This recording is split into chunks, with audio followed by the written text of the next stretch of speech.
Hello, my name is Tanya Lube, and I will be talking about the types of vaccines. First of all, what are vaccines? Vaccines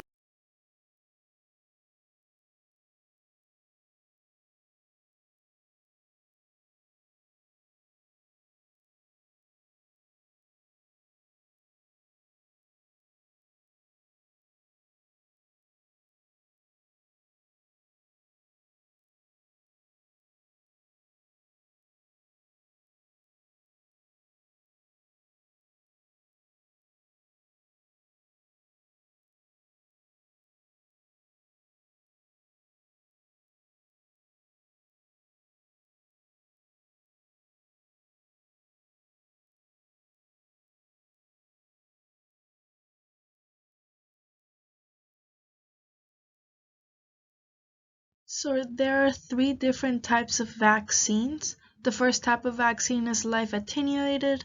This is where the vaccine uses a weakened form of the microbe. You will typically need 1 to 2 doses for a lifelong protection. This does, however, have some issues for immunocompromised people, so it is not the first choice if you are immunocompromised. It is stored at low temperature and it will be used for things such as measles, smallpox, cowpox, and rubella. Then there's inactivated vaccines. It uses the killed version of the germ and it doesn't provide immunity or protection as strong as live vaccines, so you will be needing booster shots. And this inactivated vaccine will be used for hepatitis A, flu shot, polio shot, rabies, etc. And the third type of vaccine is subunit, recombinant polysaccharide, and conjugate vaccines. So this uses a specific part of the microbe, such as a protein, a sugar, or a caspid, and then it targets a strong immune response. So this vaccine can be used for immunocompromised people, and it often requires boosters and needs to be designed. So this will be used for hepatitis B, HPV, whooping cough, shingles, and pneumococcal diseases.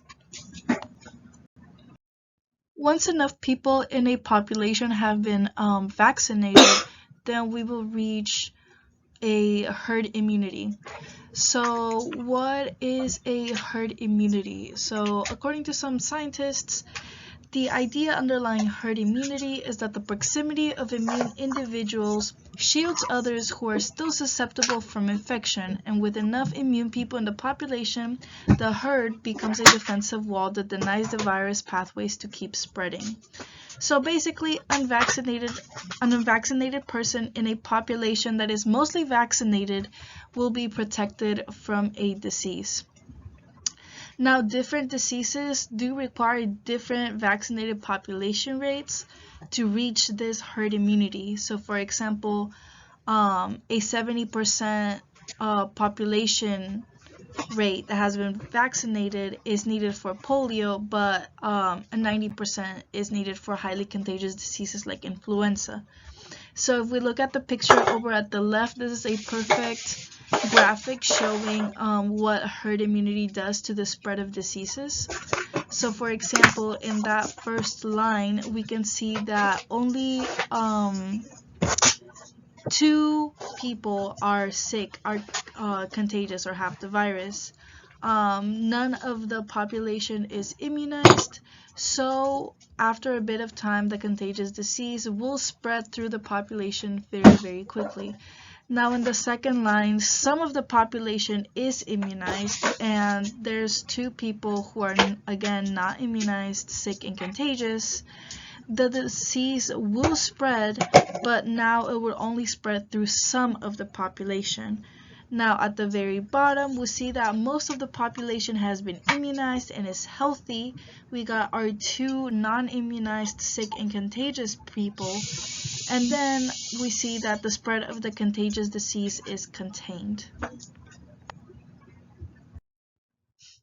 So when making vaccines, there are quite a lot of factors that have to be taken into consideration.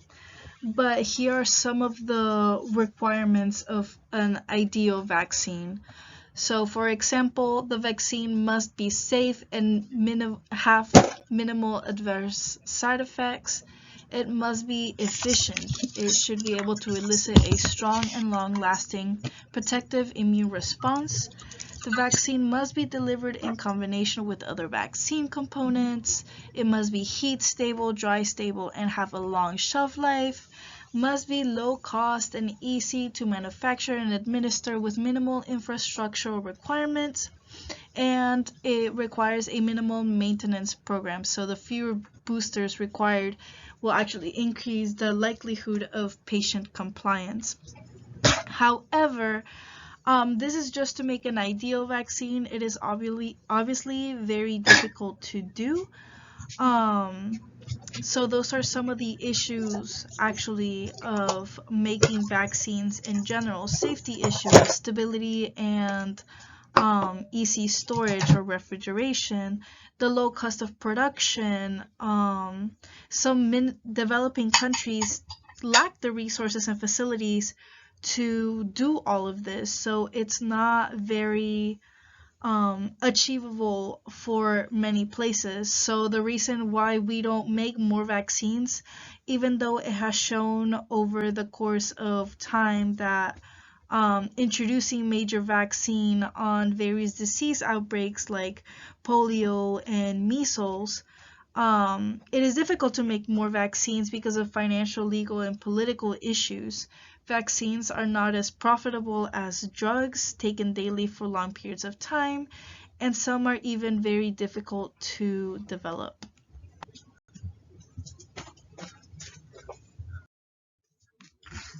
The majority of the general public is not exposed to medical information to the extent that most medical professionals are on the daily basis. So misconceptions are very easily formed and spread amongst the population of really any country. So, for example, some of the most popular misconceptions are, for example, that giving a child multiple vaccinations for different diseases at the same time increases the risk of harmful side effects and can overload the immune system. So children are actually exposed to many foreign different antigens every day. So eating food, going outside, having different bacteria living in their mouth and nose, they are exposed to all of these different antigens every single day, all of the time. So available scientific data has shown that simultaneous vaccination with multiple vaccines actually has no adverse effect on the normal childhood immune system. Another misconception is that side effects of most vaccines are extremely severe and will usually overpower the benefits of even getting the vaccines. So a research conducted by Krebs et al. In 2021 amidst the COVID-19 pandemic, where they ran a study for 1,027 American adults, and the results showed that a large percentage of the sample responded that COVID-19 side effects were severe or somewhat severe, indicating that they actually overestimated the severity of the COVID-19 vaccine effects compared to the CDC website. Alongside the rise of misconceptions, we also have anti-vaccination movements or feelings, which we have seen also from the COVID-19 pandemic can increase and grow very rapidly. So this will obviously lead to a decline in immunization rates and can even have a huge impact on the rate of spread of contagious diseases, which will again impact herd immunity and the health of the overall population. So it is very important to stay educated about the types of vaccines, what vaccines do, and why we use them.